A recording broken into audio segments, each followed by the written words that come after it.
Buenas tardes, bienvenidos una vez más al programa Una mirada al autismo. Les saluda a Jessica Bedoya, miembro de la Fundación Sendero Azul, transmitiendo desde Guayaquil, Ecuador, por el canal RDP TV Digital. El tema de hoy es cómo fomentar habilidades o aprendizajes a personas TEA. Les recordamos que este programa llega a ustedes gracias a la Fundación El Baúl de Pinocho de Ecuador. Los procesos terapéuticos en personas TEA son esenciales para mejorar su calidad de vida en el hogar, con las personas que lo rodean y en la escuela. Las terapias ayudan a adquirir, mantener y mejorar las habilidades para que puedan ser autónomos a futuro. Son diversas las terapias que se necesitan para mejorar las habilidades. Estas van enfocadas de acuerdo a la necesidad de cada persona TEA.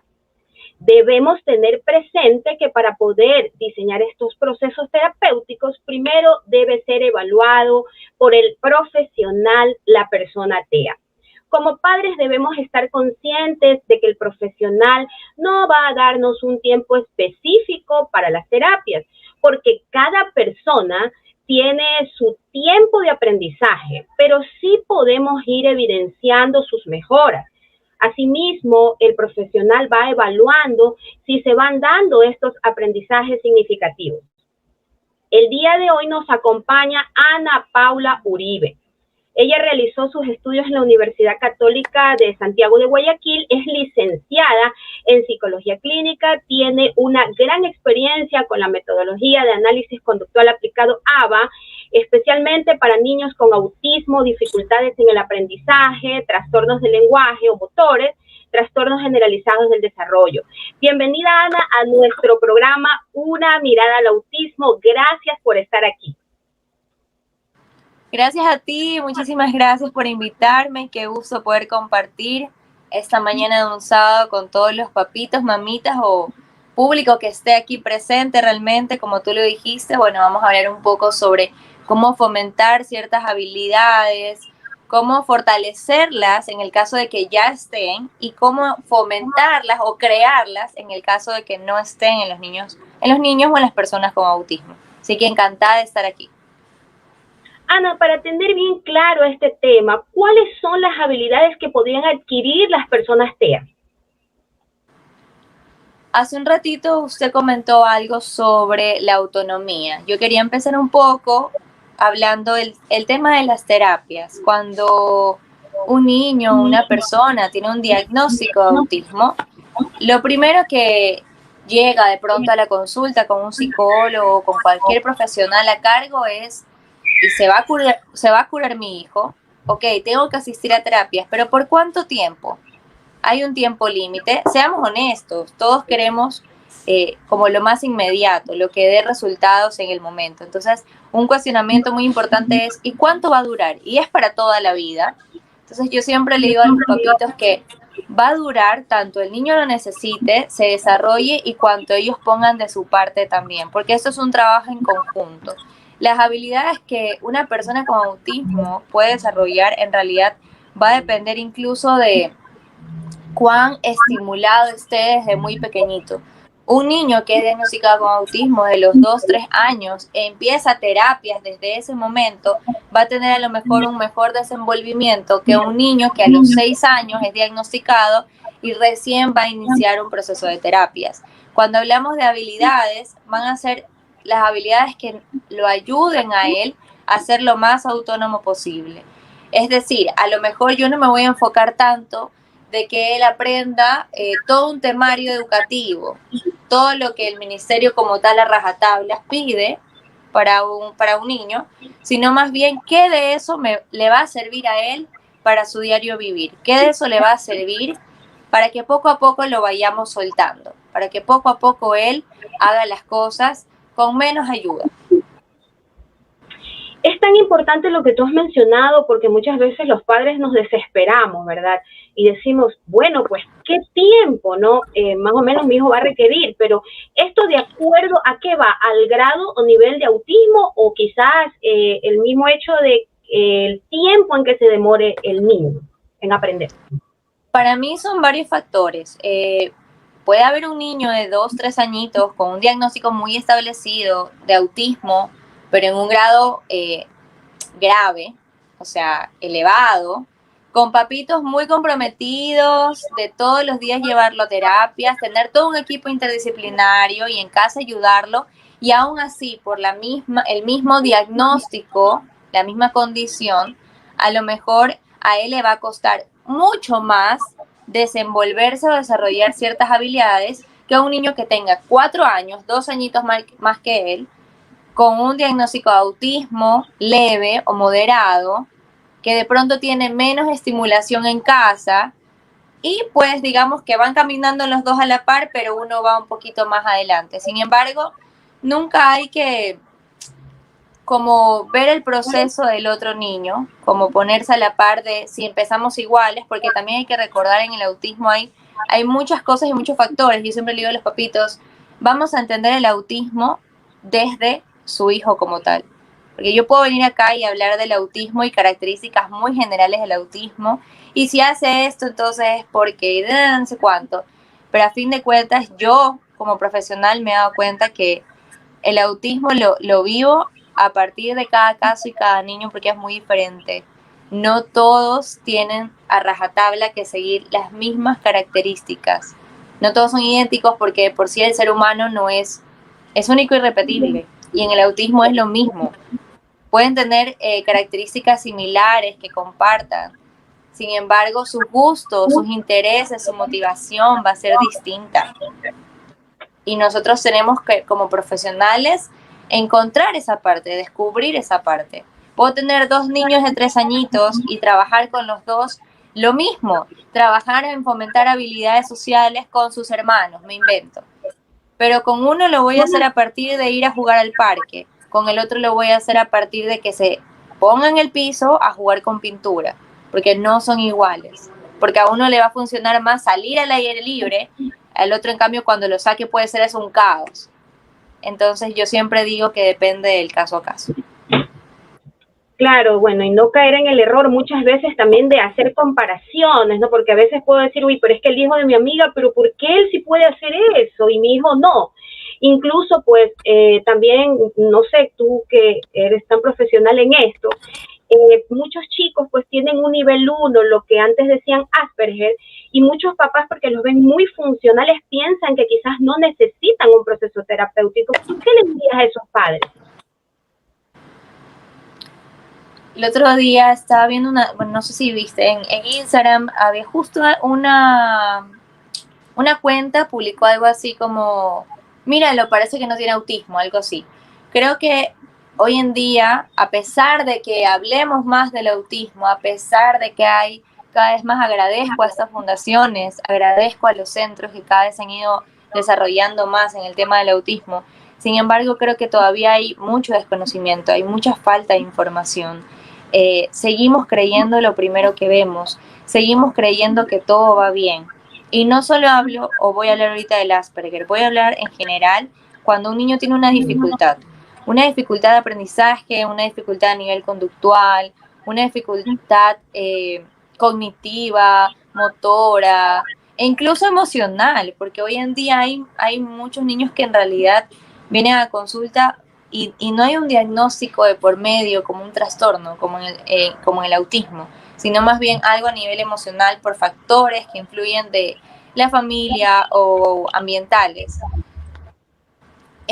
Yo creo que no hay que hacernos, y siempre lo digo, no hay que hacernos de la vista gorda. Es decir, no porque haya mayor grado o menor grado, significa que no necesita o que necesita más. Necesitan por igual.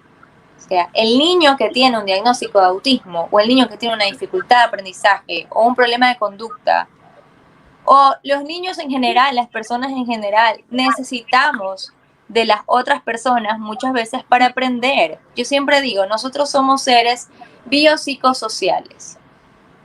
Dependemos de los otros desde que nacemos. Jessica, desde que nacemos, por el llanto pedimos el pecho de la madre. Por el llanto pedimos que nos cambien el pañal, pedimos tantas cosas mediante el llanto. Es decir, estamos en constante aprendizaje a partir de lo que los otros también nos enseñan. Entonces, el niño con autismo, la persona con Asperger, la persona con cualquier dificultad y las personas en general, yo vengo acá hoy en día un poquito también a marcar eso, como no tanto solo la etiqueta del niño que tiene autismo o la persona que tiene Asperger, no, en general, primero voy a iniciar desde ahí. Todos aprendemos y aprendemos de distintas formas. A lo mejor yo siempre digo, yo necesité 20 veces que me expliquen las tablas de multiplicar con canciones y aún así no se me aprendían. En cambio, para mi hermano, las tablas de multiplicar con un juego 2, 3 veces y ya está, pare de contar. Es decir, en general, no es que uno necesita más o menos, necesitamos todos a la par, pero va a depender mucho de lo comprometido que estemos con el aprendizaje, en este caso, de nuestros hijos. Yo siempre digo, y bueno, voy a avanzar un poquito, me detienes si quieres hacerme una pregunta, puntualización, pero una de las cosas que yo quería plantear acá era un enfoque o de un equipo interdisciplinario. Es decir, cuando hay un diagnóstico de por medio de autismo, voy a hablar específicamente para los papitos que nos estén viendo, cuando hay un diagnóstico de autismo, lo primero es, bueno, ¿y qué hago? ¿Por dónde voy? ¿Cuáles son los pasos a seguir? ¿Quién me guía? Quiero probar todo. Es decir, si a mí me dicen que esto cura a mi hijo, yo lo hago. Si a mí me dicen que siguiendo estos pasos vamos a estar bien, ok, vamos, yo lo hago. En muchos casos, en otros casos está pues la negación. Y más bien nos cuesta, yo siempre digo, hay que ir al ritmo que cada uno tiene. Para uno su ritmo va a ser muy rápido, muy acelerado, de querer todo para que su hijo esté bien. Y a otros les va a costar más tiempo, hay que ir más lento, hay que ir entendiendo estas cuestiones del autismo. Sin embargo, hoy en día, a lo largo que vamos hablando más del autismo, que se va haciendo más común, porque hay que ser honestos, ahora hay más casos de autismo. Hay más para hablar. A medida que va creciendo el conocimiento del autismo, que ojo, que igual aún falta, va creciendo también diferentes formas de enseñarle a una persona con autismo. Entonces, cada vez se van descubriendo o voy escuchando nuevas terapias, nuevas necesidades, nuevos enfoques. Tú hace un rato, bueno, comunicaste que yo, como soy experta o algo así en análisis conductual aplicado, bueno, realmente es en lo que más me especializo, en lo que más trabajo con los niños con autismo. Yo trabajo más bien con niños. No digo que es todo, yo siempre digo que un solo enfoque no te permite a lo mejor mirar todo de la persona, pero pues sí he tenido resultados. Pero no voy a enfocarme en análisis conductual aplicado porque no es el tema como tal del día de hoy. Más bien quiero enfocarme un poquito en cuando hablamos de terapias y de qué terapia le sirve a mi hijo, tenemos que saber que hay que ir de acuerdo a las necesidades de él.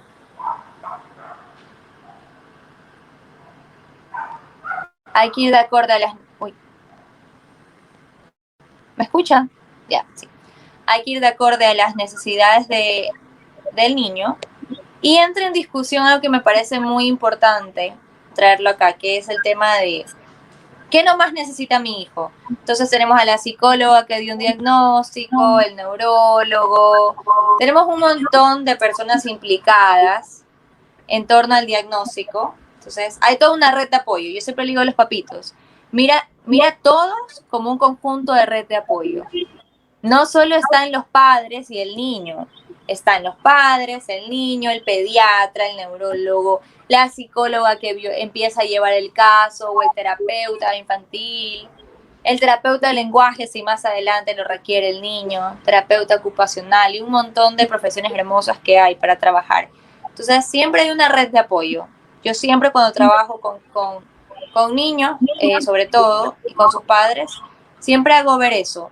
No es solo el niño y ustedes, no, hay atrás de ustedes hay todo un ejército que va liderando y los va ayudando a marchar, a saber por dónde ir. Entonces, bueno, ya que hablaste de análisis conductual aplicado, es una de las terapias en realidad que más auge ha tenido en los últimos años, que más se ha visto a lo mejor resultados de manera objetiva.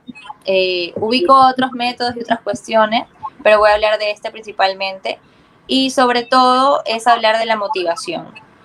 Como hace un rato yo dije, puedo tener 2 casos de 2 niños y a uno le voy a llamar la atención llevándolo al parque, mientras que a otro lo voy a sentar a jugar con pintura. Si yo te pregunto a ti, Jessica, a lo mejor, ¿qué te motiva? Tu motivación no va a ser la misma que la mía. O si a lo mejor tienes que estar sentada ahorita 1 hora, pero te mueres de hambre y no dormiste bien, qué sé yo, pues tuviste insomnio y un montón de cosas. Y yo vengo acá y te digo como, bueno, está bien, mira, tienes que sentarte 1 hora, trabajar con la psicóloga virtualmente, pero ¿qué te parece si después de eso, no sé, pues nos vamos a comer un McDonald's? Y entonces tú dices, esa idea me gusta, me muero de hambre, me gusta McDonald's, entonces me va a enganchar eso. No, mucho ojo, no es quiero terminar esto ya para comer McDonald's, sino más bien es como, ok, hay un día pesado, no dormí bien, tengo que estar 1 hora conectada, pero luego de eso puedo hacer algo que me gusta. Siempre lo hago a los papitos ver así. Que los niños vean, o las personas en general, cuando hablamos en una terapia, que las personas con autismo vean que ese terapeuta no solo exige, no solo demanda algo, no solo le pide que juegue de cierta manera, o no solo le pide que entregue la vocal A, me invento. No, ese terapeuta también juega con él. Es decir, demanda algo de él para su aprendizaje, pero a la vez permite jugar. Entonces, es llegar a un tipo de acuerdo, como de emparejamiento del terapeuta con el niño o la persona con autismo, en donde accede. Disculpa, Ana, un ratito. Sí. Es decir, que el niño tiene que hacer esa conexión con su terapeuta, ¿verdad? Bien, sí, el famoso pueden llamarlo vínculo, conexión, exacto, es muy necesario y es muy importante, porque yo siempre digo a los papás, yo puedo venir y me puedo saber toda la teoría así, del autismo, de las terapias, análisis conductual aplicado, Montessori, Teach, lo que sea que vaya a utilizar en ese caso. Pero si yo no tengo un vínculo con el niño, si yo no juego, si yo no creo algo de por medio que me asocie a él, en realidad va a ser por gusto, porque vamos aquí a ser honestos con algo y para que lo entiendan un poco más.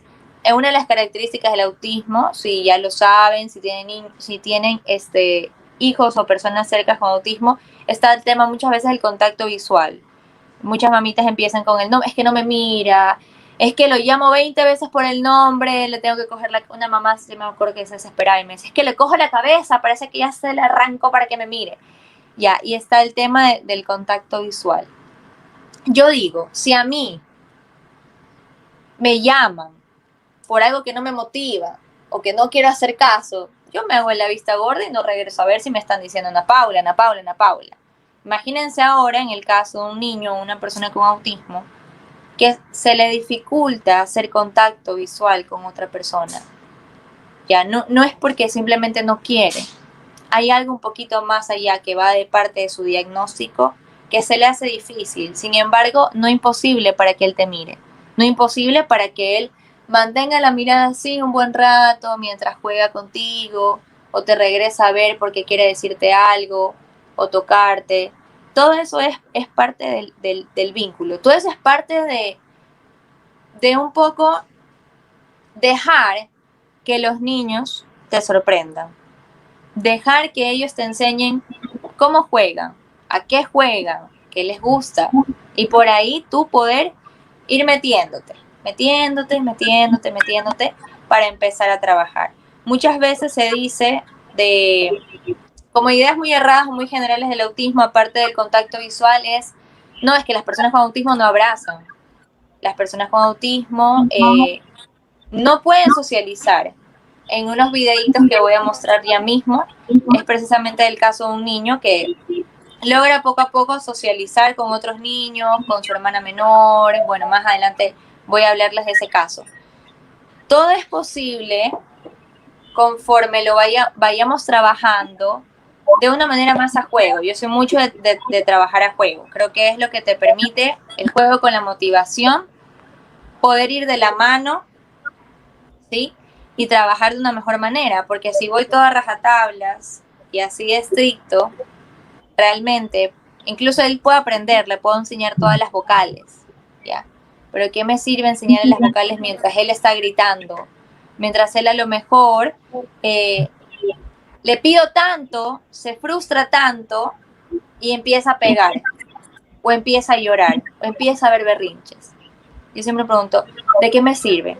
Prefiero trabajar habilidades cortas, pequeñas, sencillas, en objetivos cortos y chiquitos para poder obtener mejores resultados.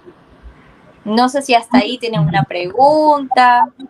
Sí, tenemos mensajes de las redes. Ok. A ver, Ana María Saverío dice, yo pienso que los niños con necesidades especiales, sea con discapacidad o no, deben tener un equipo de trabajo que los ayuden a desarrollar sus habilidades psicosocial y de aprendizaje.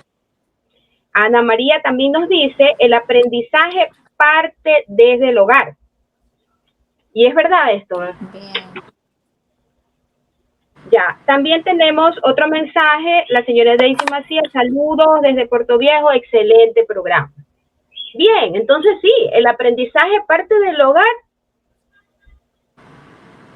Parte del hogar, como yo dije, me gustó mucho, no sé, la persona, le mando saludos a la persona que lo comentó, justo lo que yo dije hace un rato sobre que necesitamos o aprendemos a partir de las otras personas y que desde que nacemos buscamos la forma de comunicarnos, buscamos la forma de aprender y por eso desde que nacemos lloramos, por ejemplo, para pedir algo y más bien en ese momento nuestras mamitas se desesperan y van aprendiendo, pues, ¿no? Yo siempre me río cuando ya las mamás después dicen, no, es que si está llorando a tal hora es porque tiene hambre. No, ese llanto es de que no le cambió el pañal. No, el llanto acá es del sueño. Es decir, el aprendizaje viene desde casa y se va construyendo en el camino con los padres, con los maestros, con los amigos, con los demás familiares. O sea, yo hago esta señalización que me parece muy importante porque también hay papitos que se culpan mucho cuando hay un diagnóstico o hay papitos que se culpan mucho de a lo mejor no poder estar tanto con sus hijos en casa. Entonces, también hago ese señalamiento importante porque sí, el aprendizaje empieza desde casa, pero se va construyendo, pero se va formando. No sé si hay algún otro comentario o seguimos. Bueno, te quería preguntar, ¿las terapias son para todos las mismas? ¿Te refieres al método o cómo? Claro, es decir, por ejemplo, un niño puede estar necesitando terapia ocupacional y quizás otros no. Realmente sí, puede que incluso hay niños con autismo que son niños verbales, es decir, que tienen su lenguaje, pueden venir y decirte, profe, tía o Ana, quiero ir al baño, Ana, no quiero jugar, no quiero esto, ¿ok?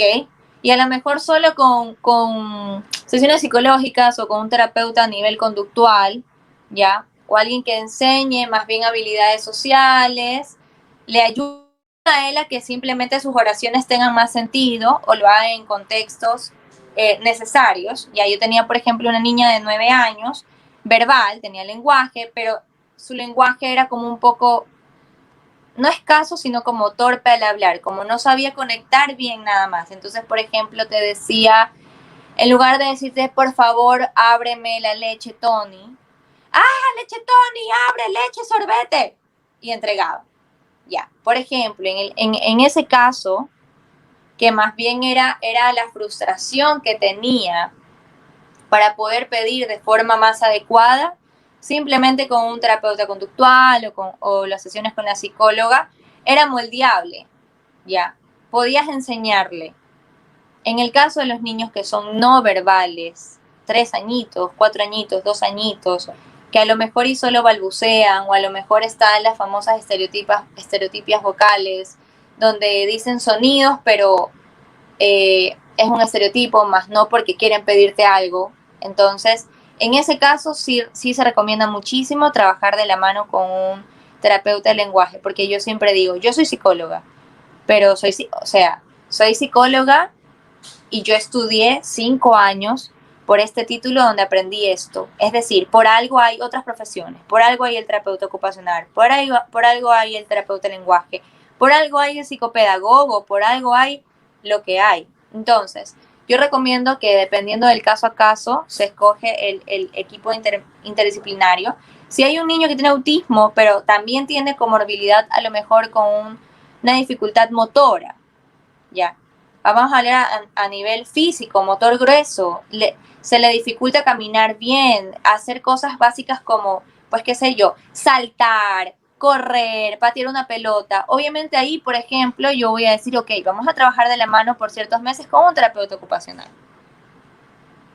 Vamos a trabajar de la mano de esa forma. No siempre todo el niño va a necesitar todo. No siempre todo el niño va a necesitar todo. Pero sí vamos a hablar siempre en el autismo, o yo busco hablar sí de un trabajo interdisciplinario. Interdisciplinario sea que tenga o no terapias de lenguaje ocupacionales o otras, vamos a hablar interdisciplinario en tanto en cuanto estén los padres incluidos, esté en el equipo de la escuela, si es que el niño va a la escuela o va a algún centro o a un lugar de estimulación. Entonces, por ese lado, no todos requieren lo mismo en el mismo momento, como decía Jessica. Puedo tener una niña de 9 años verbal y un niño de 4 años no verbal, y con una me va a interesar más bien fomentar habilidades sociales, porque eso es lo que más se le dificulta, acercarse a otras personas, y más bien el otro niño se acerca sin ningún problema, puede abrazarte, tocarte, sin embargo no puede comunicarse. Entonces en él voy a priorizar el lenguaje. Eso es lo que yo hablaba como del caso por caso, de ver cuál es la necesidad en ese momento, porque ambos pueden tener el mismo diagnóstico, incluso las mismas características, pero no por eso su aprendizaje es igual. Tenemos otra consulta. Nos dice Ana María, ¿qué piensa del método Tomatis para estos casos? Bueno, te cuento que ese método, Ana María, no lo conozco tanto. Sé que es algo a nivel también musical, algo con los audífonos. Yo no lo he trabajado, yo personalmente no lo he trabajado.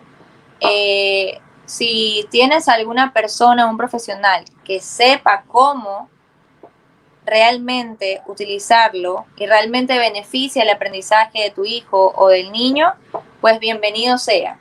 Sin embargo, yo siempre digo en general a los demás profesionales y a los papitos que hay que recordar algo. Tanto Tomatis, tanto Montessori o ABA incluso.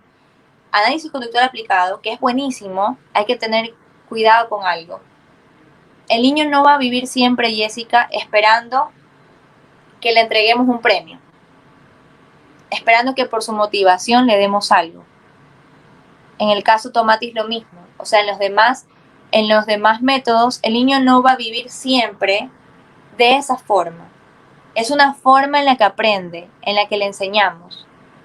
Pero luego, en su día a día, él va a aprender de una forma distinta, porque en su día a día, seamos honestos, si él va por la calle, si la persona va por la calle, la otra se va a encontrar con personas que no tienen ni idea del autismo o que no tienen ni idea de estos métodos, de estas enseñanzas. Entonces, por ejemplo, te voy a hablar desde análisis conductual aplicado, que lo saco más que Tomatis, pero como para que tengas una idea. Si yo trabajo con la motivación del niño y entonces yo sé que le gusta mucho la pintura, pero le cuestan los números, y yo quiero que él aprenda a descubrir el número 1, 2 y 3, a que te lo entregue, a que lo reconozca. Entonces, cada vez que yo trato de enseñarle, le doy de por medio la pintura, por ejemplo. Entonces, si él me entrega bien el número 1, o si él toca el número 1 y yo cojo y de una lo embarro con pintura, ok, está bien porque estás aprendiendo. Pero luego a la larga, lo que yo voy a fomentar es que si yo le digo, Pepito, toca el número 1. Uy, a ver, dame el número 3. Uy, qué bien, qué chévere. Chócala, lo hiciste excelente. Muy bien. Y a lo mejor una cosquilla o solo lo hiciste excelente y la chocaste. ¿Por qué? Porque eso es un elogio social. Es algo que comúnmente pasa. Comúnmente pasa, por ejemplo, al terminar el en vivo de hoy, a lo mejor que me digan que lo hiciste increíble, Ana Paula. O sabes qué, Ana Paula, te faltó un poquito de esto. Pero eso es algo social, es un elogio social. Lo hiciste increíble, qué bien lo hiciste, oye, qué chévere. Eso es lo que yo busco usualmente cuando yo trabajo con niños o personas con autismo. Trasladar el método que les sirvió en ese momento para aprender a la vida real, a un contexto cotidiano, porque en el contexto cotidiano la otra persona no siempre les va a dar pintura, la otra persona no siempre les va a dar algo que les gusta, no, la otra persona siempre va, no sé, pues a usar música de por medio, no siempre va a utilizar audífonos, no siempre va a usar la misma metodología que los profesionales utilizamos. Entonces yo siempre busco, aparte de la autonomía que tú dijiste al inicio, Jessica, es eso, que él en el día a día encuentre formas de comunicarse, formas de mantener relaciones interpersonales en lo cotidiano. A partir, sí, de lo que aprendió. Y lo aprendió desde un método, un enfoque, en una terapia, en un centro o en la casa, ¿ok? Pero eso hay que generalizarlo a otros contextos, con otras personas, de otras formas, donde, como decía, podamos pasar a algo más social, a un chócala, lo hiciste increíble, y no la necesidad siempre de que haya, por ejemplo, en este caso, desde el análisis conductual aplicado, algo físico de por medio, que es lo que llaman desde ABA, pues el refuerzo. Bien, nos vamos a una corta pausa, ya regresamos. Okay.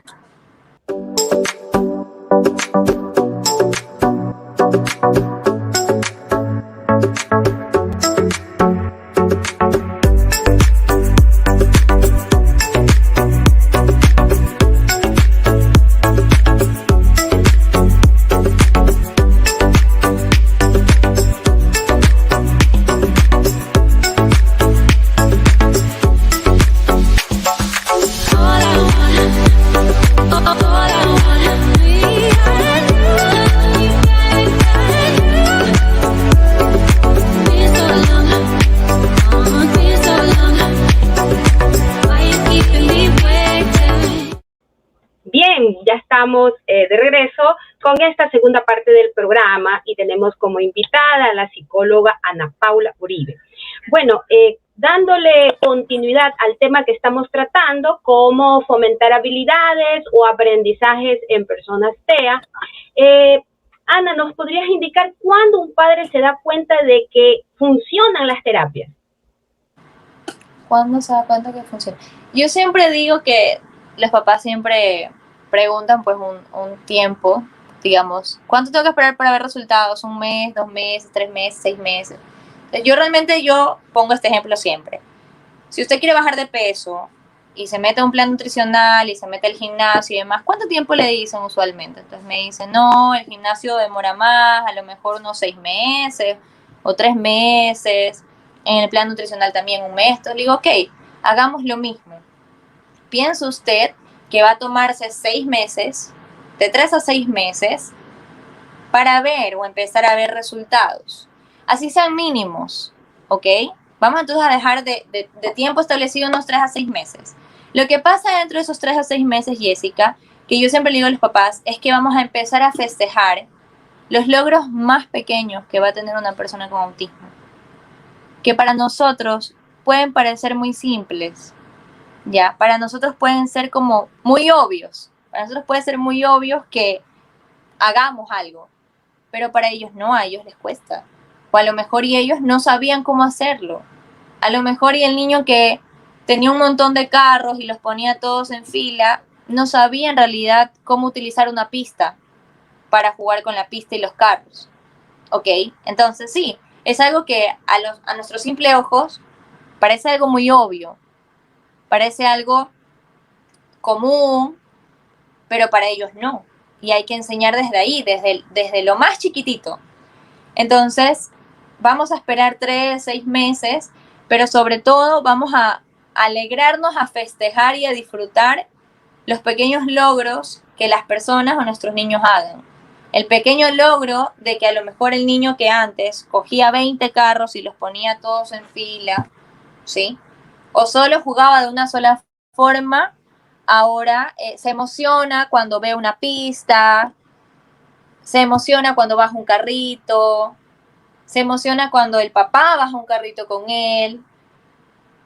Cuando hablamos de cómo fomentar habilidades o enseñar habilidades en personas con autismo, yo siempre le digo a los papás que una habilidad compleja hay que desglosarla en habilidades más sencillas, en tareas más simples, en objetivos más chiquitos.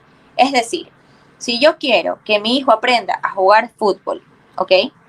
Porque ha pasado que hay papitos que dicen, es que a mí me encanta el fútbol y yo siempre soñé con un hijo varón y que juegue conmigo y no sé cuánto, pero cuando ve la pelota, la muerde, se la come, me invento. Ok, entonces yo les digo, vamos a trabajar en que él pueda jugar fútbol. A lo mejor y no va a ser un aficionado, no lo sabemos, no sabemos si le va a gustar el fútbol, no le va a gustar, lo vamos a ir descubriendo. Pero para hacer algo tan complejo como jugar fútbol, porque a ver, hay un arco, hay que patear en dirección al arco, hay otros jugadores de por medio, es decir, jugar fútbol, aunque parezca a simple vista sencillo, requiere una serie de pasos. Ya, para jugar fútbol hay que coger la pelota, ubicarla, patearla en dirección al arco. Si no llega al arco, entonces hay que correr a ir a verla. Entonces hay que darle el pase a otra persona. Hay muchos mini pasos de por medio. Entonces, para llegar a una habilidad tan compleja como esa, yo voy a enseñar primero subhabilidades o objetivos más chiquititos. Entonces, mi primer objetivo va a ser, por ejemplo, que él pueda patear una pelota. Entonces, a lo mejor, y yo le pongo la pelota, ya voy a dar como ejemplos más concretos para que puedan en casa de los papitos familiarizarse, o a lo mejor desde ahí preguntar más, o decir si les sirve, si se sienten identificados, o a lo mejor les ha pasado que quieren que sus hijos aprendan sí o sí algo y no saben cómo. Bueno, la forma siempre es planteando objetivos más cortitos, más chiquitos, con diferentes ayudas. En este caso, vuelvo a jugar fútbol. Entonces, mi primer pasito va a ser enseñarle a patear la pelota. ¿Qué pasa si yo le pongo la pelota al frente a un niño de 5 años y yo le digo, patea la pelota? Y él a lo mejor me queda viendo o ni siquiera me mira, no es con él, coge la pelota y la lanza, por ejemplo. O coge la pelota y se la muerde. Ok, tengamos en cuenta que a lo mejor él ni siquiera entiende el contexto de patear una pelota. ¿Qué tanto sabes que es patear? Eso es una habilidad. Eso lo vamos aprendiendo. Cuando yo nací, a lo mejor y yo no nací pateando una pelota. Yo la aprendí en el camino. Ok, a ellos se les hace simplemente un poquito más difícil o hay que ir un poquito más lento con diferentes objetivos, pero vamos enseñando. Entonces, una forma de enseñar, por ejemplo, a patear la pelota es mediante la imitación. Yo lo hago primero, él me ve y luego lo hace él. O yo lo hago primero, él me ve y yo lo ayudo, ya, le cojo la mano o un poquito el piecito para que él patee. Y así voy quitándole las ayudas. Y una vez que yo vea que él, cada vez que yo lo haga, y él lo hace, después que yo lo hago, voy a empezar a trasladar esa imitación, ahora sí, en simplemente la instrucción, patea la pelota.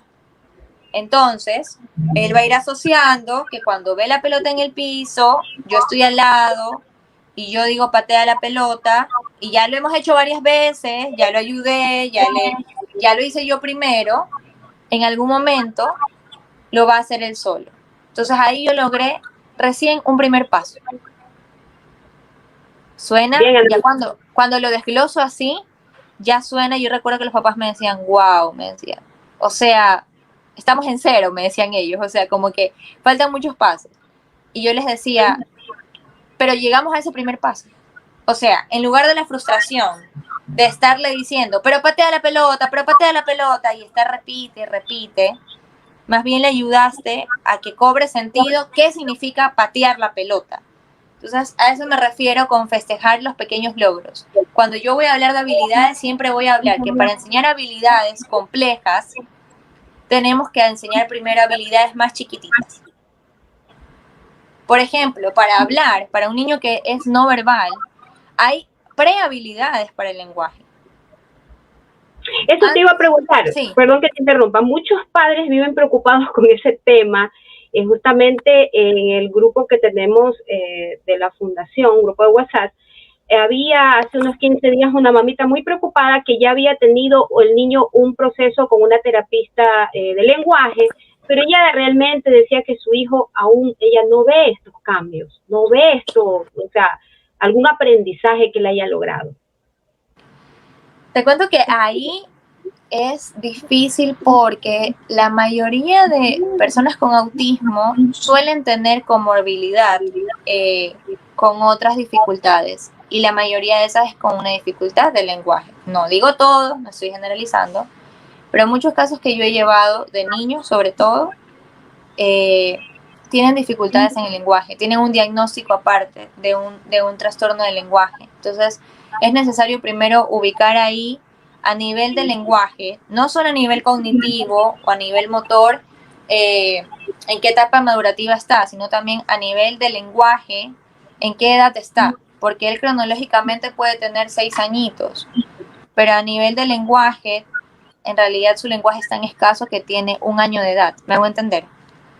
Entonces, si él tiene 6 años y lo que esperamos es que obviamente formule oraciones, haga conversaciones, responda preguntas, pero a nivel madurativo él tiene 1 año, en realidad tenemos que aterrizarnos, lastimosamente, y bueno, en realidad no lastimosamente, simplemente aterrizarnos a la idea de que su proceso va a ser un poco más lento y que más bien debemos de esperar que verbalmente emita vocalizaciones que hace un niño de 1 año. No sé si por ahí me hago entender. Entonces, hay que analizar toda esa parte, ¿sí? Y entender que hay diferentes tipos de lenguaje y que el lenguaje incluso nace previo a una vocalización. Cuando yo dije incluso enseñar prehabilidades a un lenguaje, es decir, como yo dije hace un ratito, cuando nacemos no tenemos lenguaje. Cuando yo nací yo no le podía decir a mi mami, cámbiame el pañal, ya no aguanto. Yo solo lloraba. Ok, hay distintos tipos de lenguaje. Hay incluso lenguajes muy precarios, ya, muy primarios, muy anteriores. Y hay prehabilidades también para aprender de lenguaje verbal en este caso. Una prehabilidad incluso es, Jessica, que a nivel del aparato fonador o a nivel de toda esta parte vocal, él puede hacer articulaciones, él puede hacer esto. Diferentes gestos con la boca, que incluso eso a veces es muy difícil, ¿ya? Es muy difícil articular esta parte de la boca, como tener esa flexibilidad. Entonces, todo eso es una prehabilidad para que luego él pueda adquirir lenguaje. A lo mejor en el caso de esta mamita, no sabemos si él realmente ahorita todavía está adquiriendo prehabilidades para poder luego tener un lenguaje verbal. ¿Y qué tan funcional va a ser eso? Si hay un niño que no es verbal y está aprendiendo recién a comunicarse o aprender, no se está aprendiendo las vocales, por ejemplo, pero llora mucho, se frustra mucho, entonces yo a la par preferiría enseñarle que él pueda hacer esto cuando quiera algo, que lo pueda apuntar, que pueda haber otras formas socialmente aceptadas de pedir algo, que no sea solo el llorar, por ejemplo. Claro, otras formas de comunicación. Exacto, otras formas de comunicación, pero que no dejan de ser lenguaje, simplemente que, claro, no es el lenguaje verbal que esperamos todos, o el que tú y yo tenemos, pero no deja de ser lenguaje. Bueno, vamos viendo lo de los videos que tú sí, okay. Ya nos pasaste. Bueno, algo que quiero aclarar es que los videos que se van a presentar a continuación son de carácter terapéutico y ya cuentan con la aprobación de los padres o representantes de estos niños, ¿no? ¿Qué sería el primer video, producción, entonces? Sí, coloque el primer video y de ahí les explico un poquito lo que van a ver. Voy a dejar todo esto aquí un ratito. ¿Cómo hace la serpiente? así. Haz tú. Excelente. Ok, hablando de las terapias y hablando de los niños con autismo y hablando de las habilidades, está este hermoso video. La mamita de él me ha dado la autorización, yo llevo trabajando con él alrededor de 2 años y medio, entonces me dio la autorización de poder mostrar los videos, de compartir el caso. Es una mamá realmente muy abierta, le ha costado el proceso de aceptación, el poder también ella conocer el autismo desde Jaden, se llama el niño, conocer el autismo desde Jaden. Entonces él ingresa, bueno, donde yo trabajaba hace más alrededor de unos 2 años más o menos, hace 2 años o 3 años atrás, ingresa con 4 añitos de edad, sí, con 4 añitos, diagnóstico de autismo moderado, tirando más a grave que a leve, un niño no verbal, nada de lenguaje, y ahí, por ejemplo, justo de lo que estábamos hablando, de que hay prehabilidades para un lenguaje, o que hay cosas previas que hay que hacer, y una de esas son el tema de los sonidos. ¿Cómo yo voy a esperar que un niño me diga hola, o cómo estás, o cosas más complejas, si no emite sonidos, si no hay balbuceos, si no puede aprender, por ejemplo, el sonido de los animales? Algo tan sencillito, tan simple, que es lo que muestra el video. Cuando yo le muestro una serpiente y le digo, ¿cómo hace la serpiente? Y él hace sss. Ok. Muy sencillito, muy básico, hacer solo sss, pero necesario. Él empezó con la serpiente porque era el sonido más aproximado que podía sacar, porque si se dan cuenta, al hacer no hay en realidad mayor vocalización, no es que está uniendo una vocal, no hay nada ahí, es simplemente un sonido. Para más adelante él poder aprender, por ejemplo, cómo hace la vaca, mu, cómo hace el cerdito, oin, oin. Es decir, hay que entender que, por ejemplo, ese tipo de sonidos es para cualquier niño. Cuando yo era chiquita, a mí también me tuvieron que enseñar el sonido de los animales.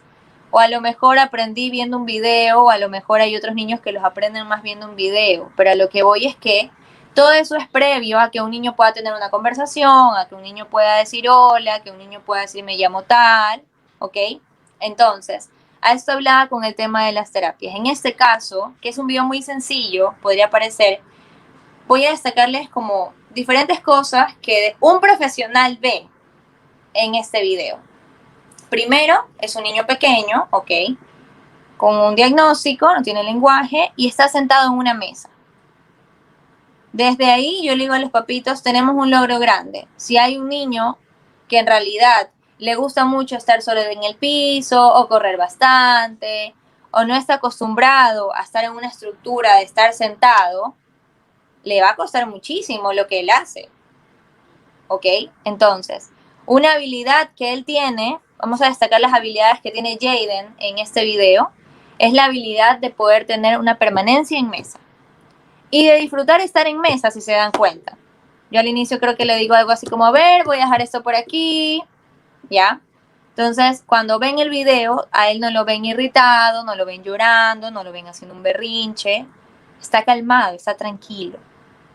Entonces, desde ahí ya hay una habilidad fomentada, desde ahí ya hay una habilidad trabajada, ¿ok? Y otra de las habilidades es trabajar el sonido de la serpiente. De que cuando yo le pregunto cómo hace la serpiente, él pueda decir, si se dan cuenta en ese video, yo no estoy, ¿cómo hace la serpiente? Jaden, ¿y cómo hace la serpiente? Y mírame, la serpiente hace así y no sé cuánto. Ahí ya hay una habilidad marcada y aprendida. Cuando yo le pregunto y le muestro la serpiente, él de una hizo sss. Cuando yo le digo, ajá, sí, que es solo golpear la mesa, que es algo muy sencillito, él de una. Es decir, él ya tiene una estructura de trabajo, que es lo primero que buscamos tener cuando empezamos terapias con un niño. Una consulta, Ana. Ahorita que estamos actualmente viviendo esta situación, tú sabes, de la pandemia, ha sido un poco complejo que los padres lleven a los niños, pues no puedan asistir a sus terapias. A través de este video, estas indicaciones que tú nos estás diciendo, estos sonidos, pueden quizás ellos optar por ir practicando en casa esto hasta que ya se puedan regular asistiendo a las terapias. sé que nos queda poquito tiempo y creo que hay un montón que hablar. Me encantaría volver a estar aquí en otro momento. Así con es, otro tema a lo mejor. nuevamente invitada, Ana. O seguir con este tema en segunda parte. Pero precisamente en el caso de Jaden, él fue un niño que tenía toda su estructura de ir a terapias 2 horas todos los días. Luego llega la pandemia, la mamá deja de estar en Guayaquil, se regresa donde su familia, que es un pueblito metido como por Machala. ¿Y qué pasa ahí? No hay terapias, no hay estructura, él no ve otra cosa que no sea su casa, ¿ok? Y empieza a haber muchos berrinches, empieza a ver incluso lo que yo llamo las famosas travesuras, no se lo puede dejar solo porque entonces si se lo deja solo, metió cosas en el inodoro, rayó todas las paredes, no entiende que no lo debe de hacer y un montón de cosas más. Ok, ahí lo que podemos hacer es fomentar o más bien procurar que las habilidades que ya tiene, así sean poquitas, Jessica, así sea solo, así uno diga, no, es que él solo sabe contar hasta 3, o es que él solo sabe armar un rompecabezas. Ok, no importa, yo voy a trabajar que esas habilidades que ya tiene construidas, así sean poquititas, se puedan mantener, se puedan seguir fomentando, no se vayan. Eso le va a ayudar al niño a seguir desenvolviéndose, eso le va a dar estructura al niño dentro de casa. No sé si producción pueda poner el video número 4. Creo que ese video habla justamente ya como para terminar sobre cómo hacer en casa, cómo un papá puede hacer en casa. No sé si lo puedan colocar. Vamos a guardarlos, gracias. Vamos a guardarlos, muy bien.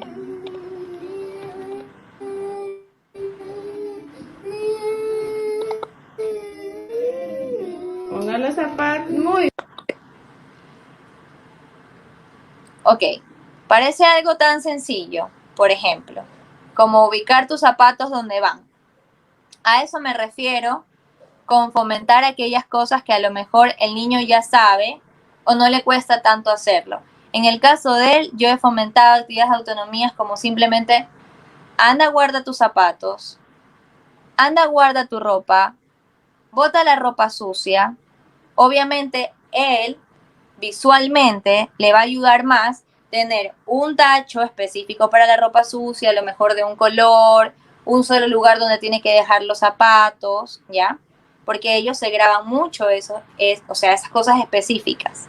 Entonces, como una recomendación o consejo a los papitos en casa que ha tocado mucho el tema de la pandemia, o todavía estamos con el hecho de no poder que nuestros hijos vayan a clases, a las escuelas o a terapias, busquen en el día a día actividades que a lo mejor para ustedes son tan fáciles, pero que puedan involucrarlos a ellos. Por ejemplo, si es la hora de poner la mesa, que él ayude a poner los individuales. Lo más probable es que si simplemente le das el individual, no va a poder él solito.